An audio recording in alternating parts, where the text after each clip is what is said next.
When it comes to understanding effective property negotiation, it can mean the difference between overpaying on a property and saving thousands of pounds, regardless of whether you're purchasing an investment property or whether you're purchasing a home. In fact, I've used these strategies to save me tens of thousands of pounds of some of the purchases that I've done. And I'm going to break this down into 5 key steps for you.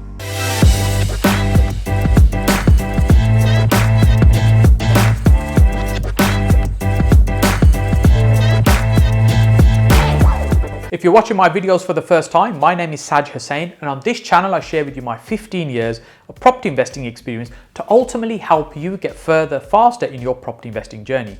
Before we get into the 5 key steps of negotiation when it comes to property purchases, there's a few things I want to just share which are really important. You may have heard the term that people make decisions based on emotion and justify it with logic. What's that actually mean? Well, really what it means is in the context of property, it's very easy to fall in love with the property that we go to see and we think, oh, this is the one and we really want it. And then we start clouding our judgment because our emotions are getting in the way. Really, to get the best possible price, we have to separate emotion and logic. So it's important to try not to get emotional. A great example of this, it tends to be at the auctions. When you go to an auction and you see people bidding for property and they get carried away with the emotion of the moment to start overpaying for a property. Now, auctions, you can't renegotiate in the same way that we're going to talk about today. However, the concept of emotion and logic is very easy to see there. Those that are very methodical in their analysis will know what their numbers are, and then that's it, they won't go beyond that. And this is important for you to be able to do, where you calculate the numbers so you know what it is that you're prepared to pay and what that property is worth to you before we even enter the negotiations. When it comes to negotiating that house purchase, the strategy and the tactics you use will also vary depending on who is it you're speaking to. For example, the conversations you're having with the estate agent may be very different to the ones you might have with the owner directly. And remember, with a negotiator at an estate agency, that's what they're called. They're called negotiators or negs. They're professional negotiators. And here I'm going to teach you the steps that you need to follow to be able to beat them at their own game. Remember, it's not about how much you can get off the asking price. It's really about how much is that property worth to you. So let's just jump straight into now step number 1. This step is really about collating all the data, the information that you need so you can make some decisions about which is going to be the best way to approach this negotiation.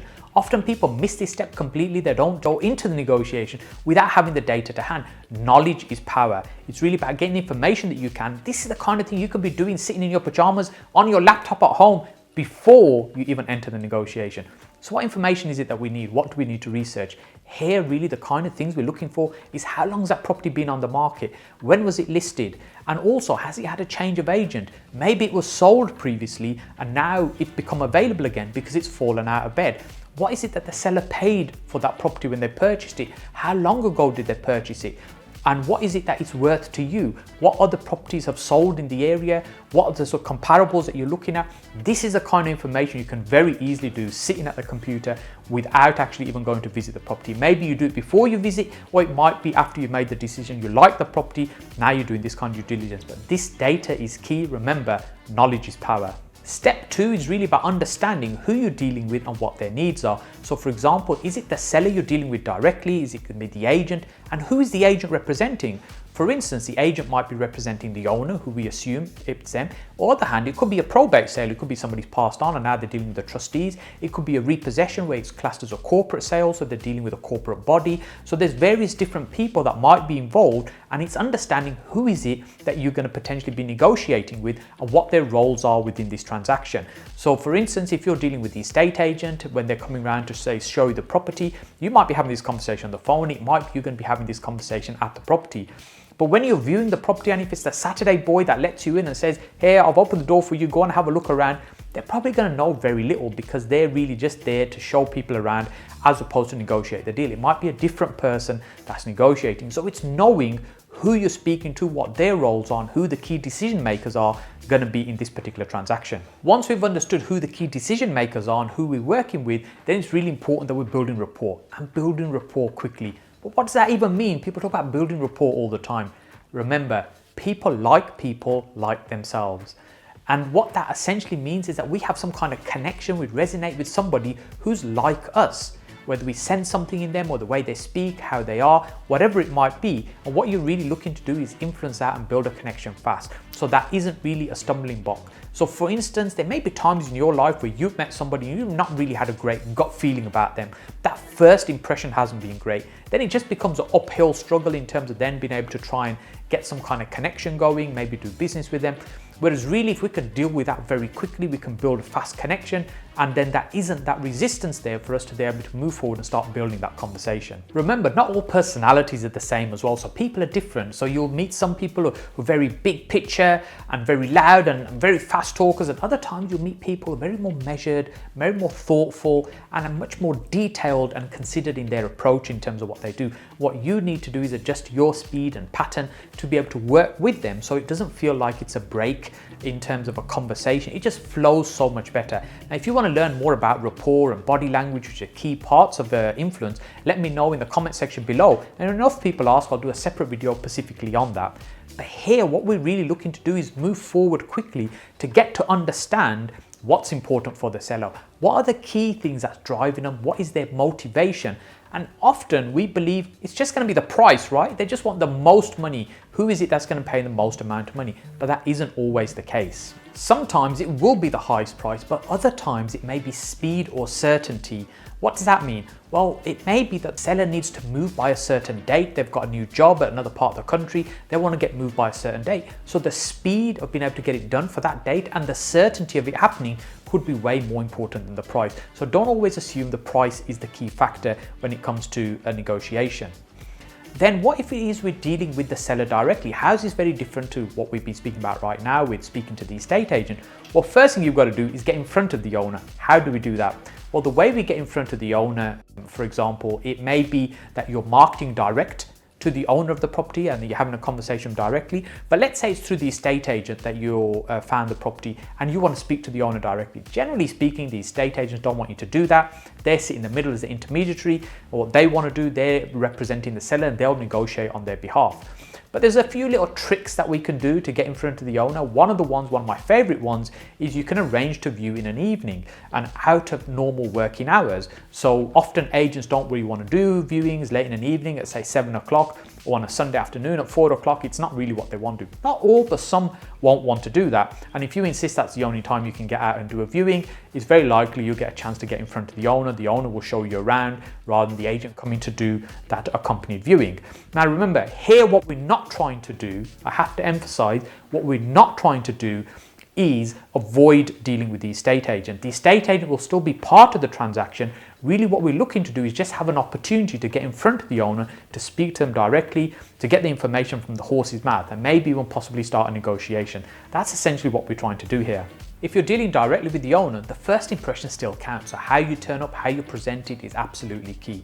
So if you turn up at that property with that sharp suit on and with your supercar outside and the Rolex hanging off your wrist, you're really going to probably be intimidating the owner. They're not really going to be feeling very comfortable and you're breaking rapport straight away. So that first impression really counts. Just smart, casual in terms of how you approach a vendor. And really you want to make a connection.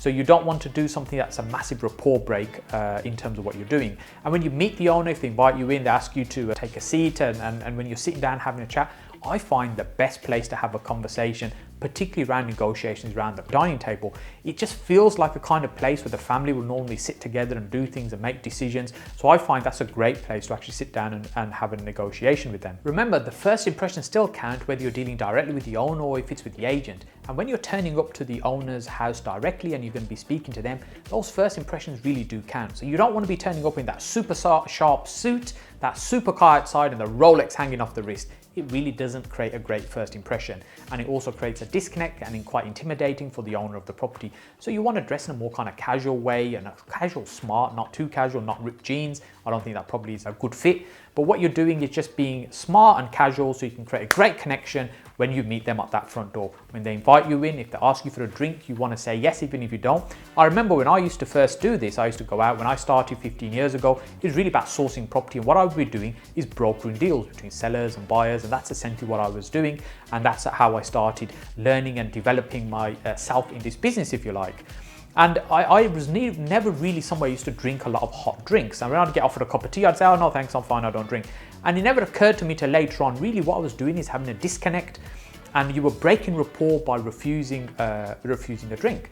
So what I would do after a little while, when it kind of realized what I was doing, I would accept a drink, even if I have a little sip or something of it, because what you're doing, you're just going with the flow and building that rapport. And if you sit down to have a chat and discuss the property, my favorite place has always been the dining table, because I feel that's really where the family will come together and make these important kind of decisions. Generally, it feels like a comfortable place to do that.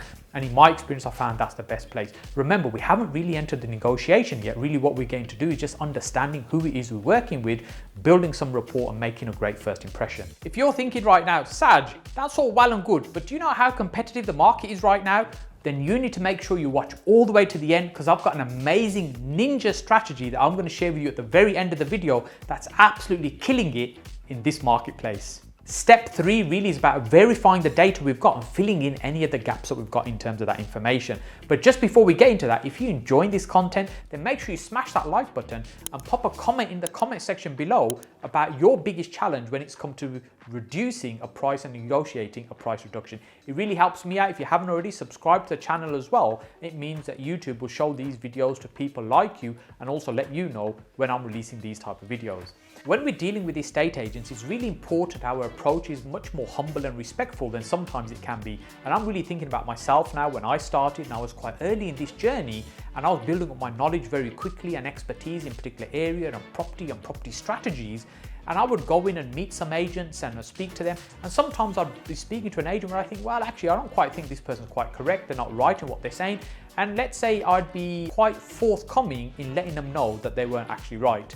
And really, although I was demonstrating my knowledge and my prowess in understanding these strategies and how this works, but really all I was doing was getting into an argument with them, and it's getting quite defensive. And I might walk away thinking, yeah, I told them, I kind of showed them what was right.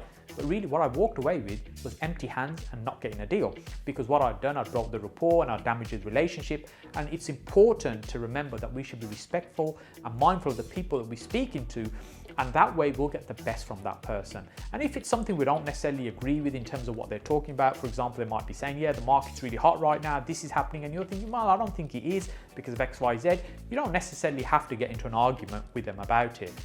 One of the roles of the agent is to actually price the property when they list that actual property. But who is it that comes up with a price? Sometimes it's the agent, because based on their experience, they'll give some guidance and say, this is what we think it's worth and this is what we should pitch it at in terms of the market.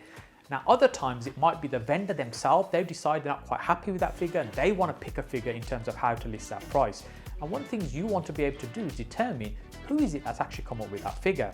Because remember, when it comes to pricing and when it comes to for sale and asking prices, there's no scientific calculations. It's really about opinions and about what the agent thinks and what the vendor thinks that somebody might be prepared to pay for that property. And it's not unusual for us all to feel our homes are probably worth more than what they probably are in the open market. Remember, here at stage 3, what we're looking to do is verify the data that we've already collated, but also filling some of those gaps. So verifying could be, how long has the property been on the market? Has it fallen out of bed? Has it been gone back onto the market again? Why did the last buyer pull out? Was there price reduction? When that price reduction happened? So these are kind of information that maybe some of it you've worked out and you want to confirm that actually that is the case, and also whether they're telling the truth as well, because let's face it, they won't always necessarily fill you in with the whole picture. So you've got to be clever about pulling out these bits of information. The other thing we want to do is be able to get additional information. Why is the seller selling? What is it about their circumstances that's caused them to sell? Is it relocation? We're trying to understand here if there's some time sensitivity or there's some valuable information that would help us be able to structure a deal. For example, they found their dream home, they're in a chain, or chain just broken, they need somebody to step into it. You know, these are the kind of things that we really want to be able to help, or that will help us to build up a picture of more information. Things like how many viewings have they had, how many offers have they had, what's the highest offer that they've maybe refused. They won't always necessarily tell you that, but there's no harm in asking that question. Sometimes if you've got good rapport, they'll give you this information. So really what you're doing is trying to build up a whole picture and understanding really what's the motivation for the seller. What is it that's driving them for what is it that they're looking for? So as I said earlier on, sometimes it's just the highest price. Other times it could be other factors from speed or certainty, and you're looking to see where you can get some leverage to be able to position your offer in a way that will really help and resolve their issues or challenges or problems right now that they might be facing in terms of getting this property sold. As we're having these conversations, it's really important that we're listening very carefully to what's being said and we're hearing everything that's happened. Often we don't use in proportion the ears and the mouth that we have. We should be doing much more listening than we're doing speaking during these conversations so we can collect that information. We mentioned earlier, knowledge is power. Well, really, it's the application of knowledge is power, and you can only apply that knowledge once you've got a complete picture of what you've been building up. So let's now jump into step number 4. And step number 4 is where you dip your toe in the water just to test your offer to see how they're going to take it. You may have heard the term, the first person to say a number will normally lose in a negotiation. So what does that mean? Let's say the asking price is £150,000 and then you start with that as a figure and you're putting an offer in then in terms of a number, say it's 140, 130 or whatever it might be. Really what you want them to do at the beginning is to give you a lower starting point rather than starting with that 150,000. So what we say by getting them to be the first to give you a number is we disregard the original ticket price as it were and we start off with a lower number. And the way to do that is if you're speaking say directly to the owner, you can always say to them, and this is when you've got good rapport and in the conversation, you'd say, hey, look, tell me, what will be the lowest that you'd be able to accept for this property and still be happy? And that's a great way to position it because what you're doing, you're putting it across in a very nice way. You're saying, hey, look, what is it the lowest figure that you're prepared to go to? It doesn't mean they'll actually tell you they're necessarily the lowest figure, but very often it will be a number that's less than say the 150 that was listed. So already now you've got a lower price to start with. So now the 150 being disregarded, now we've got a new lower number as your starting point because they're the first one to give you the number. If you're speaking to the agent, how do you position this with them? So the way to say this to the agent is, look, I know it's up for 150,000, but what is it do you think that they'd be prepared to accept for the property? Now, some agents might be very shrewd and they won't necessarily give you a figure, but it's certainly worth asking the question because sometimes, especially if you've got good rapport during that conversation, they'll open up a little bit and tell you a little bit more about the property. Now remember, something that's absolutely key when it comes to negotiating property is how long a property's been on the market. If a property's just literally been on the market 2 days, then there's going to be a buzz around, there's going to be a lot of interest, there's going to be a lot of viewings, then your negotiating position is much, much weaker. Whereas a property that's been on the market, say 6 months or 6 weeks, at that point, the motivation of the seller will start to change. The agent often will start losing interest if there's not many people interested in it. Although it's sitting in the shop window, as it were, the estate agents, they're really lost interest because they've tried marketing and there hasn't really been any takers for it. So they'll be more open to try and get something done with that property and generally more forthcoming with the information as well if you ask the right question. Remember, at this stage, what we're doing is we're testing the water. And one of the ways I like to do that is what I call make a non-offer.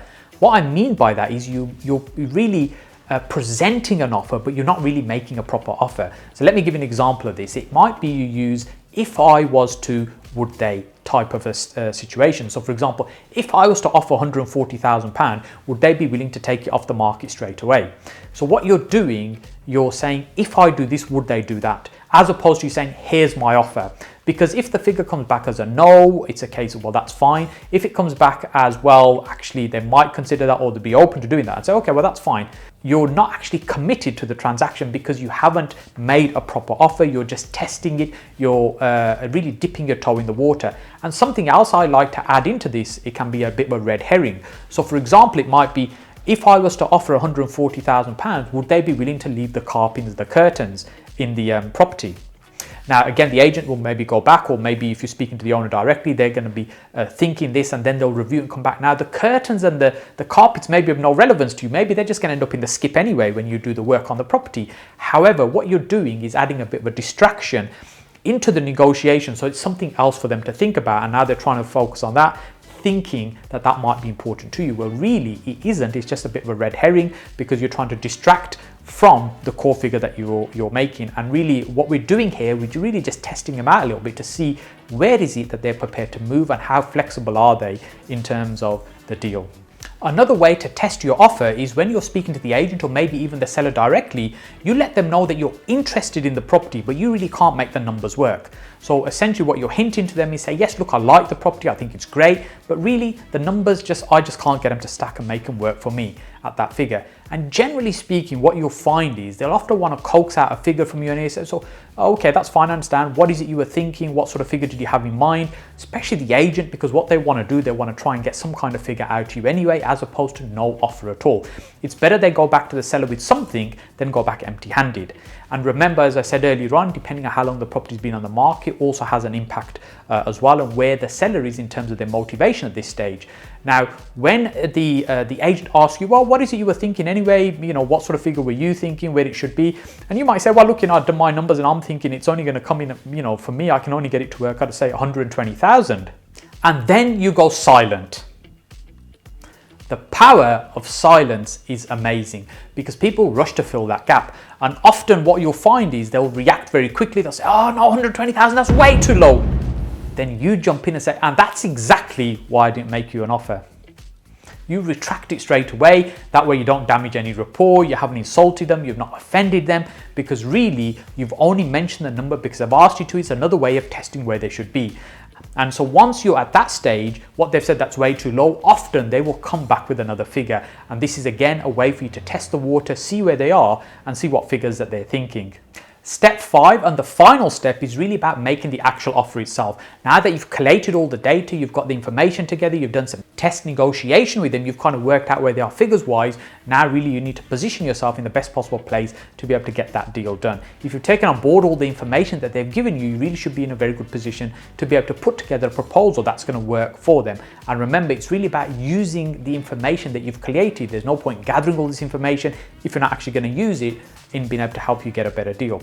And when you are making the offer, you want to make sure you're not seen as a tire kicker, you're quite serious. Or sometimes, you know, you'll see a property up for 100,000 and you get somebody come along and say, yeah, I'll offer you 70 grand for that. Where's that number come from? They just kind of plucked it out of thin air. They've made it up because they think it's a good figure. They've been on a property course and they think they should offer 30% less than the asking price, which is just crazy, especially in a strong market. It's just, you're just going to get laughed at. It doesn't work that way. But what you can do is make a low offer which is justified, so you explain why it's a low offer. So for example, one thing you can do is have comparables to hand to show that these are the properties that have sold for this kind of figure, this is why you think it will be this is the kind of work that needs doing, this is the breakdown of the works, which would then take it to a normal market value of this much, for example. So you add some kind of logic behind your figure rather than just plucking a figure out of thin air. And also, when you come up with a number, it's important to try and come up with a number that's not really a round number, like say 70,000. What you might do is come up with say 68,700. And it sounds a little odd. Why have you come up with a number like that? Because it just looks like it's been more considered before you've actually come up with a number. And then it leaves you for a little bit of negotiation. And when they're asking for you to maybe increase a price or come back with a slightly better figure, then really you don't need to jump up in big chunks. You can just make small changes to the figures that you've done because it already feels like you've done a considered calculation in terms of where you can go to. It's also key you've got some of the basics in place, like making sure you've got your deposit monies organized in your bank account so you can see that. You've got your decision in principle organized from your mortgage lender to see that they're going to be able to lend you so much money to be able to do this purchase, and really be able to show that you're in a proceedable position, and you've got the solicitors all lined up and ready as well. Because when you're making an offer, you want to be able to show that this is ready, it's good to go, rather than you just thinking about it and you maybe not that serious. So you add some weight to your transaction. And if you want to learn more about the purchasing process and things you need to be aware of, then make sure you watch this video up here. We'll link up here a video that I've done recently about the whole purchase process. One of my favorite techniques is when it comes to making an offer is to make 2 offers.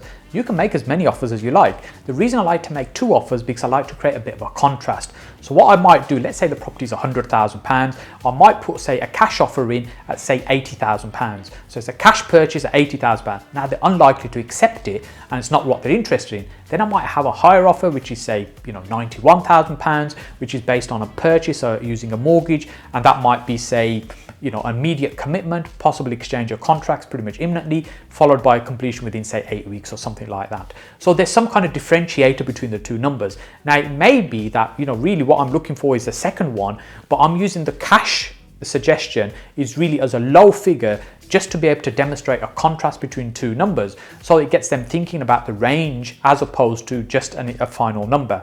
And what that essentially does, it precedes the idea of a lower number in someone's mind. They're thinking, I don't necessarily want this low number, now this one looks much more appealing, whereas actually the other number may not necessarily be what they were thinking anyway, but it's certainly more appealing than the low cash offer that you've also made as well. And by doing this, you also want to add a time deadline. When making an offer, if you put an offer in at, say, it's £90,000, they might say, okay, that's fine, we'll let you know. And what they might then do is go off to other potential buyers and say, hey, look, we've got an offer, would you be interested in putting an offer in, and try and negotiate them up or get them interested in the property as well. So I tend to put a time limit on the offer and say the offer is valid only for 48 hours. And if they don't come back to me with a firm decision, then I'm retracting the offer. That means they can't put it in their back pocket and then go off and try and see if they can negotiate something else. It's not going to be valid for very long. It'll get removed and taken away if it's not accepted. On occasions, you'll come across a property where there's a number of other parties that are also interested in it as well, and the agent has multiple offers. What the agent might do at that point is come back to you and ask you for your best and final by Friday at 12 o'clock, for example. Now, what that means is they're saying to you, come back with your best offer and let us know by Friday, and we'll pick one person from that. So often people feel under pressure then that they need to now increase their offer. There's other parties interested. And this is where you need to really remember the decisions that you made in step one here of what is it the maximum that you're prepared to pay, what's that property worth to you, and keep that figure in mind. Don't get carried away, don't get emotional. Make sure you stay logical and look at the numbers and stick to those numbers. Here, rather than just increasing the price, what you want to do is emphasize why you're in a stronger position and you're much more likely to complete rather than somebody else. For instance, somebody could offer a much higher price, but they could be in a weak buying position. For instance, they might have to wait till they've sold their property, and then once that happens, then they'll be able to complete on this transaction. So they're not really in a strong position to be able to complete straight away. Let's say you haven't got anything to sell. You're ready to go, the money's lined up, you've got your deposit ready, you've got the mortgage in principle all agreed and going to go, your solicitors are all lined up and ready, and that way you're demonstrating, look, you're in a stronger position to move forward. And if you're an investor, you want to talk about other recent transactions you might have done on other properties you've purchased, so you can show to the agent, hey, look, these are the transactions we've done, we've purchased, and particularly if it's an agent that's multi-branch. So for example, if they've got more than one branch and you've worked with another branch, you want to use some of that leverage where you've worked with the previous same agent in another branch, and use that as a little bit of a reference point as well to again give you a little bit of leverage to show that you're in a strong position. Right now, the property market is buoyant and super competitive. If you're trying to buy property, you've got people that are bidding against you. You've got people paying way over the odds in terms of the purchase price for that particular property. So how do you compete with that? Well, really, as a thank you, first of all, for watching all the way to this stage and watching all the 5 steps, I have a little bonus for you, something that will really help you in this market. Now, when we come to buying property, particularly in England, the way the rules work is you give a figure, the figure's accepted, effectively what happens, the documents go out to the solicitors and the ball gets rolling. At that point, the property often is marked as sold. Really, it's sold subject to contract. And what that means is that people have made the decision to sell and vice versa, rather than actually any legal contractual commitment that they can't retract from. That doesn't actually happen till the exchange of contracts, which could be many weeks down the road.